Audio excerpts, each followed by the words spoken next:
Hey everybody, hope you're all doing okay. Welcome back to Siralim Ultimate, where we have a boss fight to take care of. But before we do that, I'm going to take care of something else, which probably more than 10 times I've said that I'm going to do, but then I always forget at the end of the episode, is I'm gonna change something about how arbitration works on the ebony ant. So chance to cast after healing is triggering too often and it's wasting all of the charges. Instead, I do want it to occasionally cast on its own, but in a way that happens slightly less often. So let's instead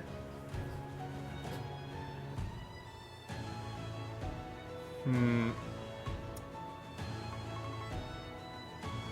problem is the other options, attacking, defending, and provoking, are not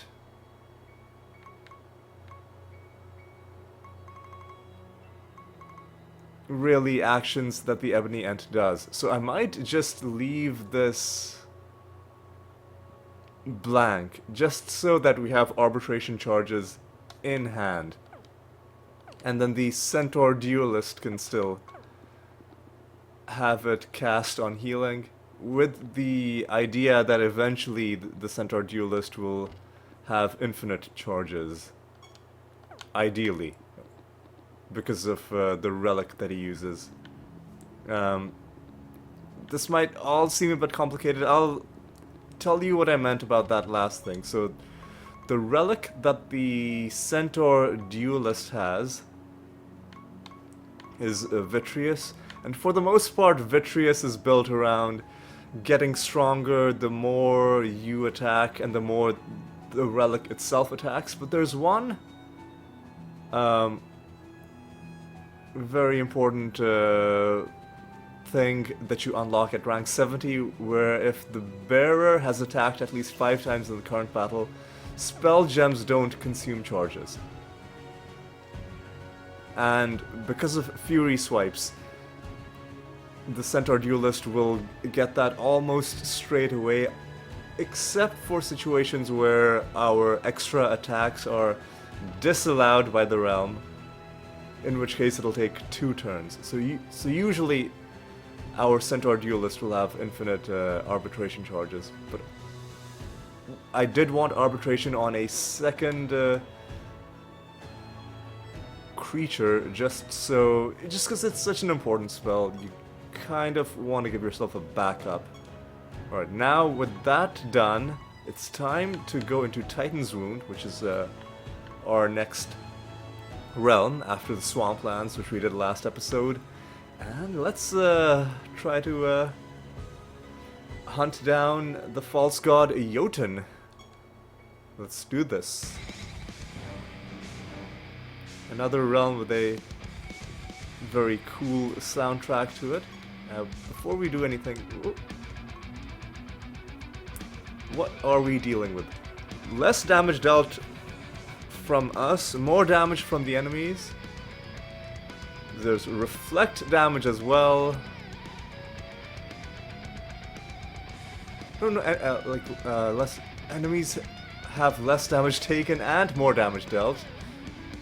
And gems sealed after casting. That's actually kind of bad. And chance to dodge, which is pretty bad. But still, we'll see what we can do. Straight away, we're getting into some combat. So it almost doesn't even matter how many charges we have because of spell gems sealed after casting.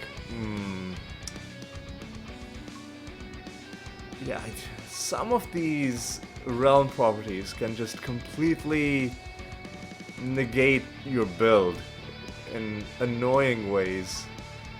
And I wish instead of doing that, they would just like make the monsters stronger or something else, but you know what, I guess it's fine, we'll manage. We will manage. I mean, I guess the whole point of realm properties is that they're meant to make the game more difficult, but it feels almost like rather than making the game difficult, they make it so that only certain builds can do well in the realm. Which is fine, except you don't even know what builds those will be, because half of the realm properties are hidden before you even go in, which is why I don't really think I agree with the idea of hidden realm properties. Anyway, I've mentioned that before.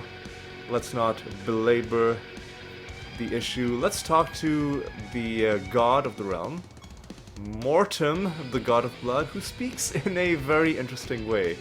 She says, "'Tis sooth, verily didst I hear that thou likest mine own realm?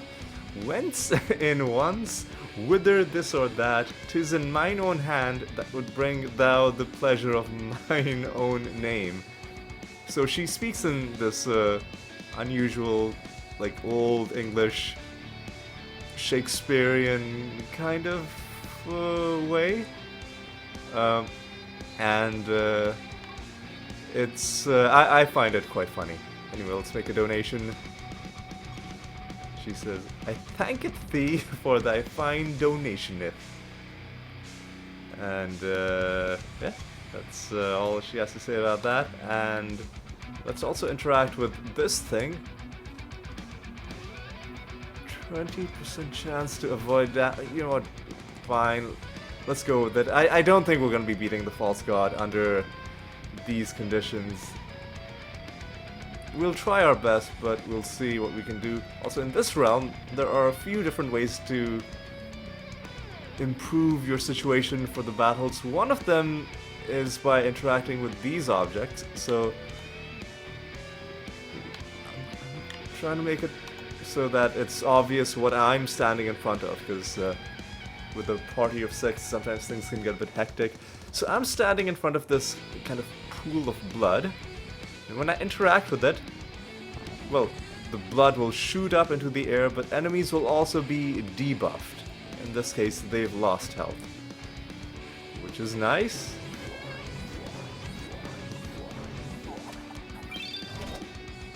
Alright, not entirely sure what happened there, but let's just do this. Once again, that Uralos in the enemy party seem to be gaining those stats in a pretty dubious way. I feel like their stat gains are a little buggy. Alright, both of these seem pretty bad. Like a tiny amount of extra reward in exchange for something that could make the fight potentially very difficult to deal with. So I'm gonna go with giving the false god less speed. And I'm gonna go down here. I'm gonna interact with this chest, which I should be able to open without a key. Indeed. As for why I was able to open that chest without a key, in case you're wondering, we go to Blessings of the Gods, Mortem. At rank 20, keys are no longer needed to open large treasure chests. We have both a Pandemonium Shrine and a Nether Realm in this zone, so let's interact with all of them. And you have summoned a dumpling, which is good, but we're gonna have to find a way to be able to fight that dumpling, because it's not gonna be easy, because you're gonna have dodge chance. So hopefully we can do something about that. Debuffing these enemies as well. Let's interact. Well, I mean, let's fight this enemy, and then we can maybe see what to do about that nether realm as well, to the left. Alright.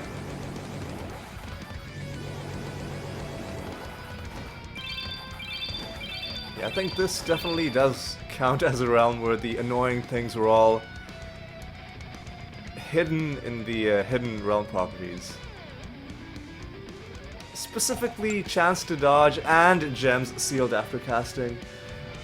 The reason that's annoying is because like when enemies have dodge chances, excuse me, the only way to really damage them is via spells.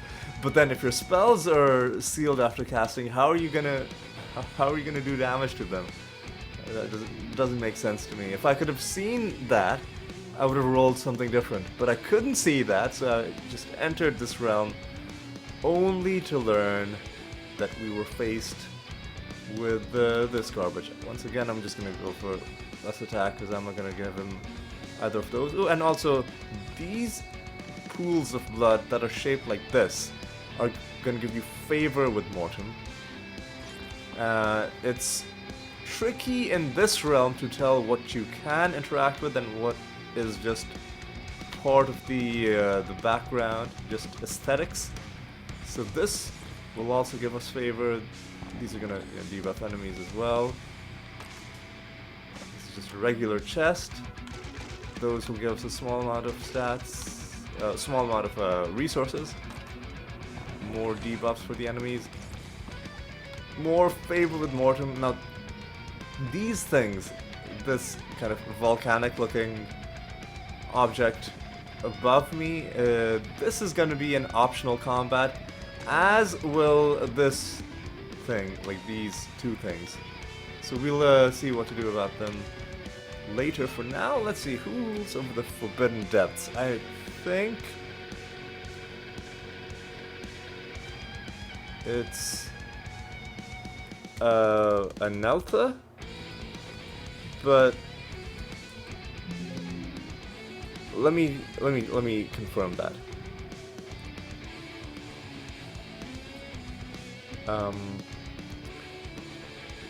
Forbidden Depths. I think it's Anelta. Yes, it is. Yes, it is. How many more roaming enemies? 3 of them. Let's try and get our buffs, because there are going to be objects in this realm that will buff you, but I have not seen any of them yet.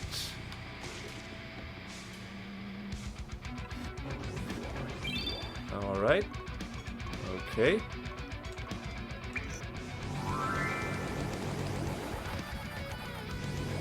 Okay.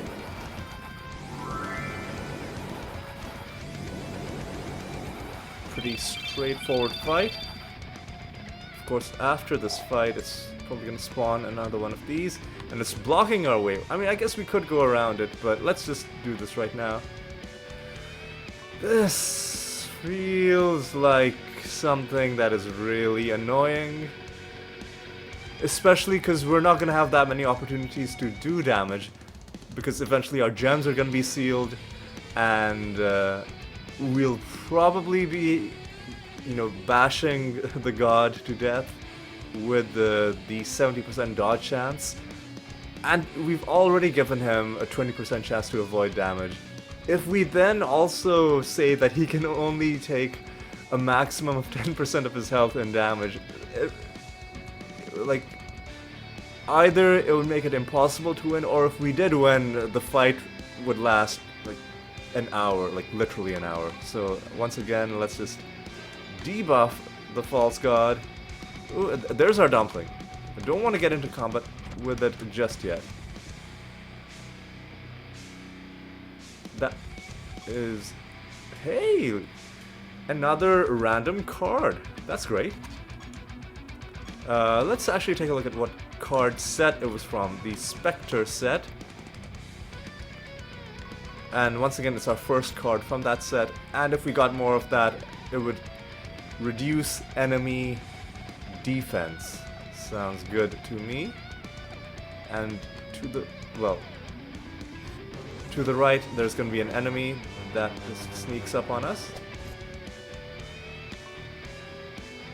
And which is doing some annoying stuff. But I think we've got this battle under control. Oh my god.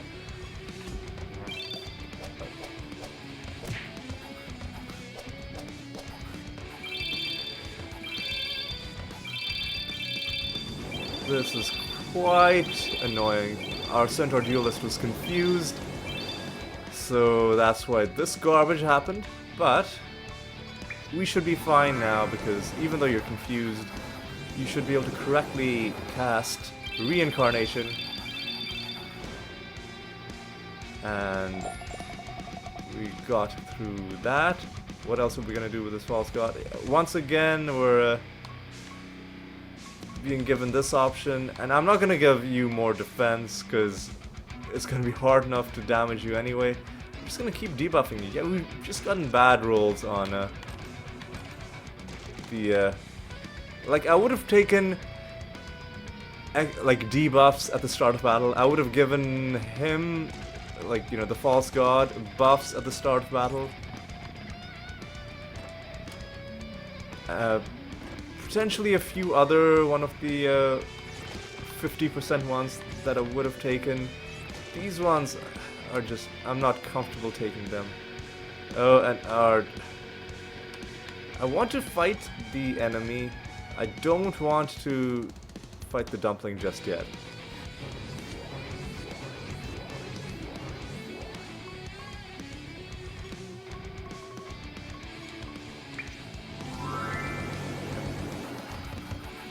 I'm a little puzzled because there should be in this realm objects that you can interact with to get buffs, like actual combat buffs, but seems like we've explored the entire realm and none of them have shown up. Like, there's supposed to be an object type. I'll even show you what the object type is. If we go to Blessings of the God, go to Mortem again, because yeah, number 15, the object type is called a Zit. I believe the implication with this realm is that we're walking on the flesh of some large creature. But the map generation here has just not spawned any of them, and I don't know if that's a bug. I don't know if sometimes it happens that way, but we're missing things that give us buffs. Ooh, oh. This is going to be the Rat Stamper, who is going to complete one of our prophecies at random. Hopefully it's going to be the buried treasure one, but we've only got a 1 in 3 chance of that. Right. Welcome to my little rat hole. I'm the Rat Stamper. Here's a stamp for you. Enjoy. You finished one of your prophecies. Which one was it? It wasn't the one we needed, because I'm pretty sure we were on the verge of completing a pilgrimage. Yeah, we would have completed the pilgrimage anyway at the end of this mission. Good job. I mean, you tried, I guess. So that's dealt with. Now all we have is the optional combats. Let's try and... well, I guess there's nothing to do except to fight this dumpling. Probably not going to be able to kill this dumpling if I'm being perfectly honest, just because of the annoying realm properties. Can we even reach this yet? Well, we were able to. So... well, I mean, obviously I'm not going to be able to kill the dumpling if I use the wrong macro. That's not good. Okay, so we're gonna have to germinate to ensnare you, and hope that you lose your turn. Yes, you did. You lost one turn. I'm gonna have to use Finger of Death, and yeah, so you're back at the bottom of the timeline. We're kind of making this work.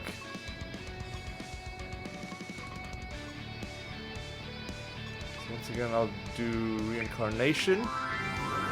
A double reincarnation even. And with my animatus, I'm gonna cast Finger of Death. We have no buffs. We have no buffs at all. So yeah, we did indeed kill that dumpling.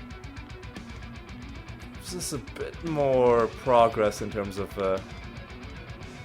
being able to summon one of them ourselves. Right, let's fight the master, who is the Necromancer master. Who says necromancers are great for stealing enemy stats, giving them to their own creatures. Well, that sounds very annoying. Let's just see if maybe we can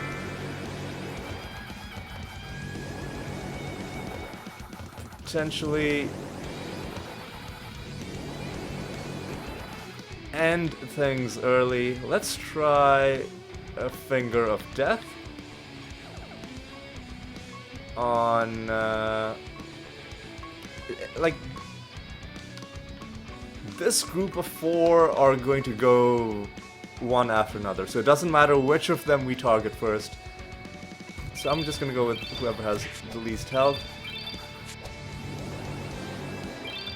And I think we're fine. Yeah, we're fine. I'm wasting my charges, but when spell gems are sealed after casting, it really doesn't matter, because we would have only been able to cast them in battle once anyway. So you know what? Let's.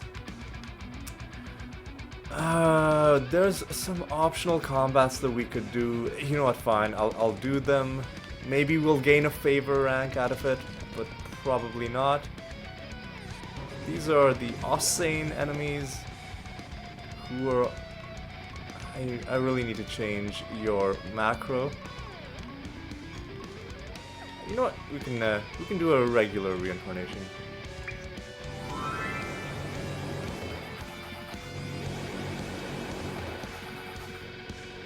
And with you, we can just use the macro.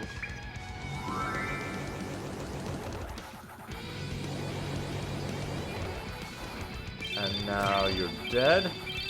A couple of you are gonna try to come back, but hopefully we can shut that down.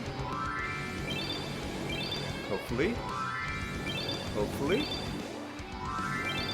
4 of them came back. But... well...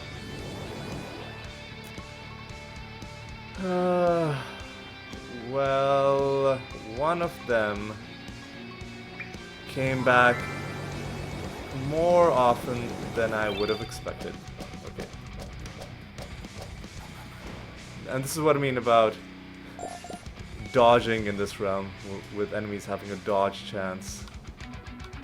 That's a preview of what we're gonna have in the boss fight.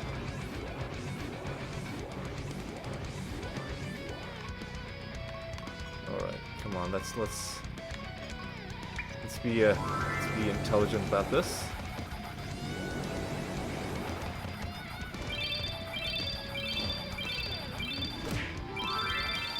Okay, hopefully combat can end and not be needlessly dragged into yet another turn.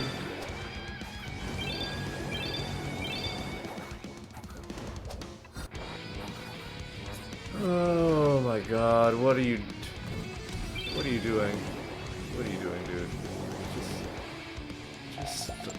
Just stop. Okay, there's that dealt with, and Oh, I haven't been reading the text. I guess I'll read this text. The effigy appears to be dead, and yet alive at the same time, enchanted by some dark force.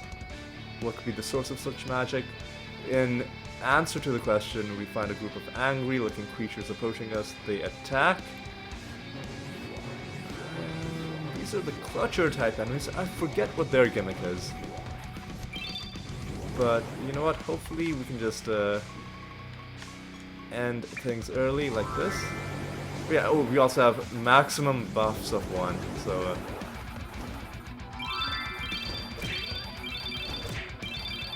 So just making it even more difficult. We're not going to be able to gain buffs. We also don't have any extra buffs going into the fight. Okay. We're gonna lose. It's a moot point. But let's see how well we can do. This is Yotin. Well, this was the type of object that I was looking for, which didn't spawn in the regular realm, which will give you a buff and debuff your enemies.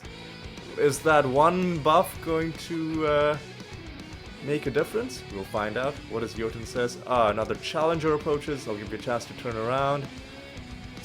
You truly wish to die here? Well, I'll make this quick. I do hope you make this quick, because I don't want this to be a Oh my god, I didn't change the macro.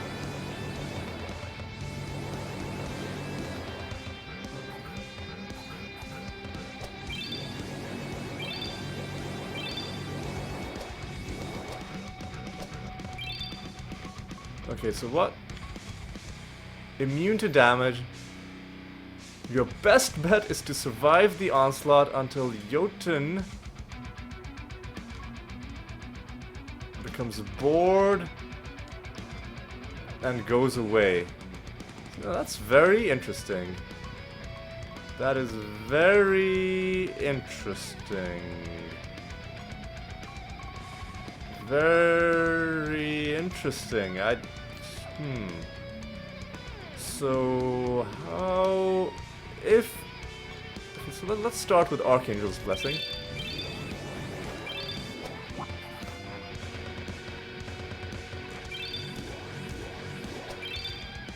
And let's cast Greater Resurrection. Major Resurrection, rather. Actually, no, let's just cast Archangel's Blessing again. Try and keep this group of people...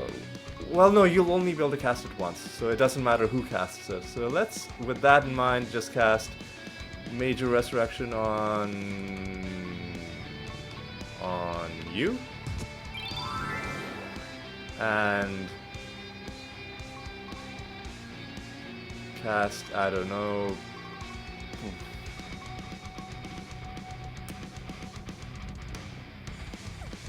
You... Let's just use the macro with you, I guess. Which means Major Resurrection was a bit of a waste, because people are gonna be resurrected anyway. How long are we supposed to survive? Are these instant kills that you're doing? Or is there some sort of a logic to it? Well, I mean, everyone is dead aside from our Animatus and our Dread White. So I'm just going to cast Archangel's Blessing, hoping that maybe we can get Rebirth on one of them. Well, you got Arcane. And I cannot cast Reincarnation anymore. Not with you. Actually, no, I do have a second... No, I don't. Both of them are sealed. Both are sealed. So what should I do? How about Archangel's Blessing? Oh no, we've got a maximum of 1 buff.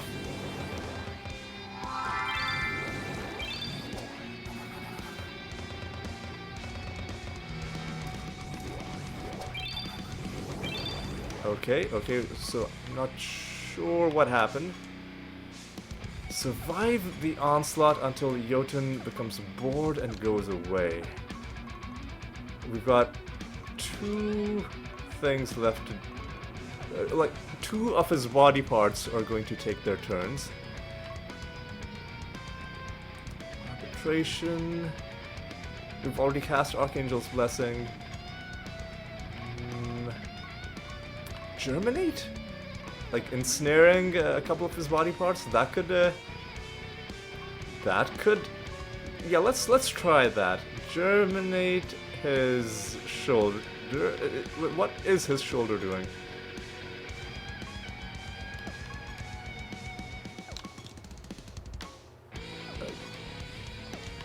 Hang on, what?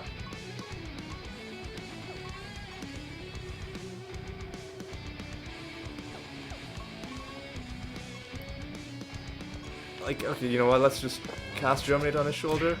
His shoulder did lose its turn. Okay, alright, what do we do with you now? Yeah, not being able to, I guess you can cast Reincarnation on yourself, can't you?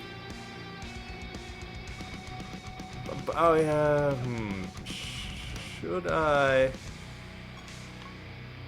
Should I do it?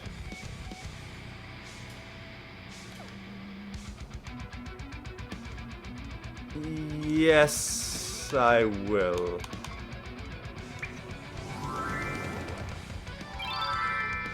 Okay, now the Vivifier also cannot cast Archangel's Blessing. Yeah, this is...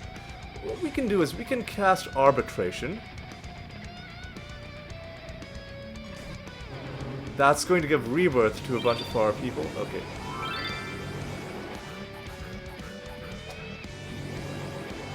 Which will bring some of them back.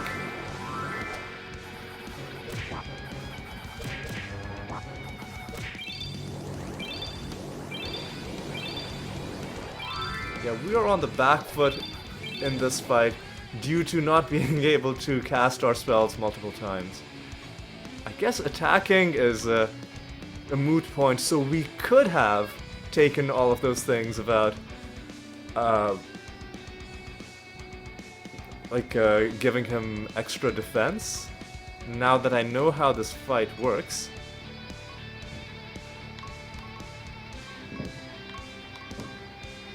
I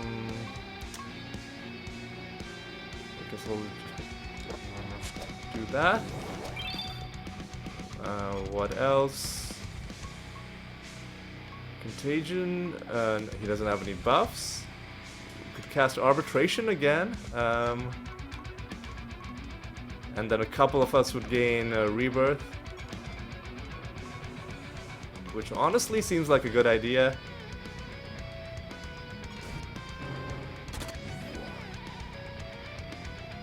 Take your reward and be gone from here. Well, we won. Could have been better if I knew how that fight worked. We defeated Jotun. The Orb of Nature appeared.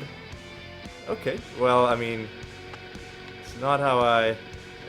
Rebirth would have been so important before this fight, but I guess we did it. And now that we know how that fight works, I will have a better understanding of what to do going into it, and which of the boss modifiers to take going into the fight. So we could have taken a few of them, which I didn't take because I didn't know ahead of time what this fight was going to be, but now that I know... Okay. So this is a Brewmaster perk.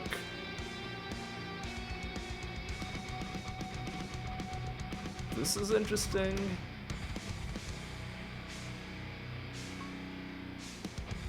That's another Brewmaster one, which could be interesting, but we don't have any booze spells. You unlock booze spells from the special shop that the dwarves give you? Mass Hysteria. Speed Rail. Another booze spell. After your creatures gain a buff, and they already have 7 other buffs, they gain immune. After you gain a buff and you already have 7 other buffs, you gain immune.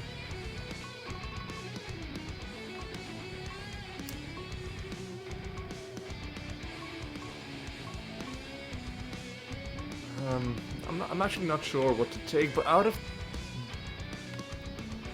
this collection of things, it's going to be either Dampen Harm or Survival of the Fittest, which are the most useful for our build. I'm gonna go with maybe...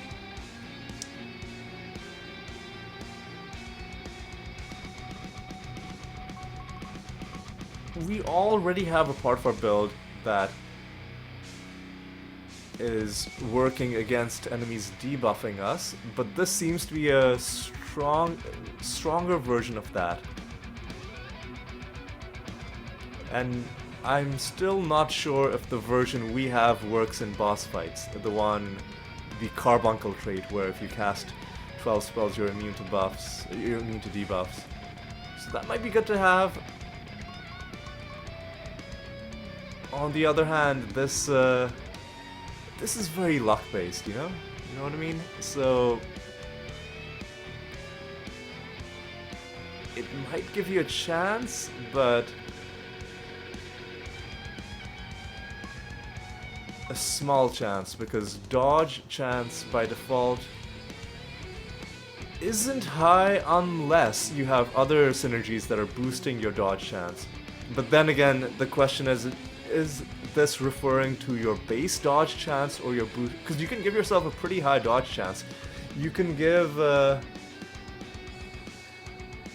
one of your monsters that Wisp trait where you have a 90% dodge chance. So would that mean you have a 90% chance to just never take fatal damage?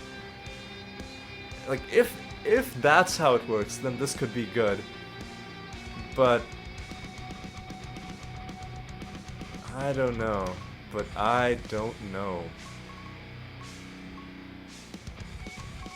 Let's go with Dampen Harm, because if it works that way, then we could do some pretty interesting things with dodge chance. Or should we take this? I mean, eventually we'll have all of them. The question is, which is going to be most useful immediately? And I think what we'll do is we'll take Dampen Harm. And for now, we won't worry about taking dodge synergies. We'll just have it as a passive thing that will maybe sometimes, rarely, give us a chance to dodge. There are buffs that you can get. I think Agile will give you a chance to dodge. So I'll take that. In addition, oh yeah, and we've also gotten a heaping supply of treasure. Ooh, we get a nether stone and a skin. I believe this is going to be for another one of the god spawn creature types, and an inscription for a new spell. Target gains caster's trait. This could be a good one for having a creature in your party with a really awful trait and then giving it to the enemy. I believe there's a trait, only 3,000 reputation. Yeah, we could have done better had we gotten some of those other modifiers. But see, like, I didn't know. I'm going into these fights blind for the first time. Like, we gain some small bonuses. That's nice. Alright, let's head home. We did our job, and it was a good time. We beat, well, quote unquote, beat Yotin. He just got bored and left. Interesting mechanic for a boss fight, and we beat the realm as well. Go to the next favor rank. Oh, hey, and another small nether stone. And we can turn in our pilgrimage as well. Is there really nothing else to do in this realm? I guess there isn't. Because usually realms are a lot bigger than this. It almost seems like a glitch. It almost feels like that there's more of the realm that spawned in the black area but just isn't connected. Even though, I mean, that seems crazy, but like that surely can't be it. Is this a divination candle kind of floor? What are the realm properties again?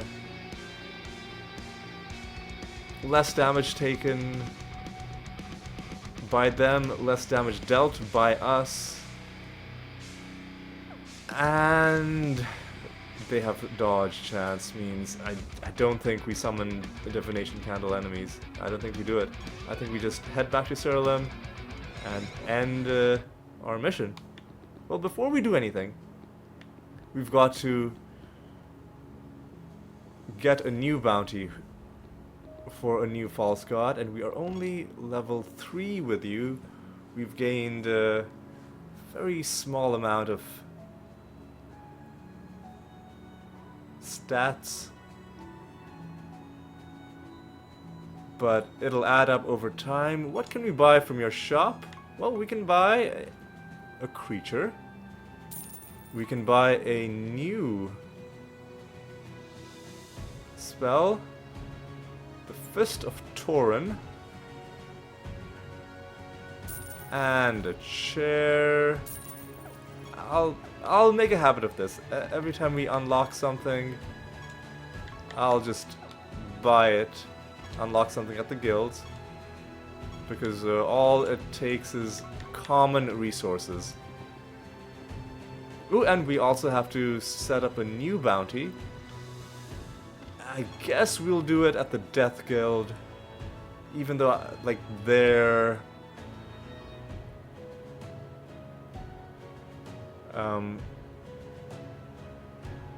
bonuses are the least useful for our build, but they might, in fact, they definitely will be useful if we eventually start changing to other specializations. So we will, I guess, just to get their early purchases out of the way, defeat a false god for them. I kind of want to go after go after Hydronox again, because I feel like we can beat him this time, but we've already seen him. Like, we did beat him, but like beat him on actual realm instability. I think our build is strong enough to do that. But you know what? Instead, we're gonna go after Lloyd Prime. And let's read his description. Tired of being picked on by the ruler of Siralim, Lloyd sought out the nether orb of death and used it to transform himself into a much larger and even less appealing version of his former self. And I believe Lloyd is also one of the regular game bosses. So let me go to the list.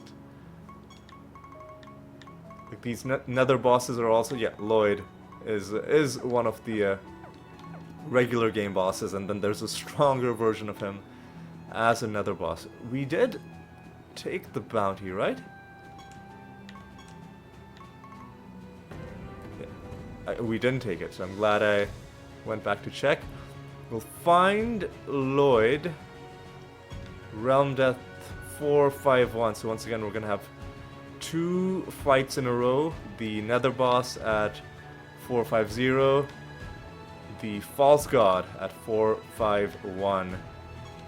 Where are we right now? We're at 445. In fact, we've got a boss fight immediately coming up. King Andric, next episode. Let's, before we go in, set up our item bonus ahead of time. I like doing it ahead of time. That way, it's always a nice surprise when I go here and notice that I have already done it. 324 seems pretty good. Nothing really obvious in the visible realm properties that would cause me to reroll. But again, there might be something garbage in the hidden properties. But you know what? That's something that we'll have to find out next episode. For now, let's reflect on what has been a largely successful episode. We beat the false god. And now that I know how this fight works, I also feel like potentially this could be one of those false gods where you could really stack up on loot bonuses, because you're not actually trying to kill him. All you're trying to do is survive. And admittedly, maybe it would make the fight a bit longer, because against gods that could be actually killed, you could come up with a build that fights them quickly. But then you'd have to think about which bonuses you want to give them. You wouldn't want to make them immune to damage. This guy, based on what his gimmick is, I don't know if it's possible for the properties to make him immune to spell or attack damages could spawn. I hope they should. I hope the game hasn't just removed them, because that would be a little bit unfair. Like, if you're gonna have a boss and if you're just gonna make him immune, at least have those other things still be able to spawn and give yourself a chance to get some treasure. But I don't know. We'll find out more about these subtle mechanics of false god fights after we've beaten all of them, and after I'm no longer worried about spoilers, after I'm just down into the nitty-gritty of building builds to fight them efficiently. For now, we're still very much in the exploration phase of the game, where we're just learning new things and just being excited by the things we discover.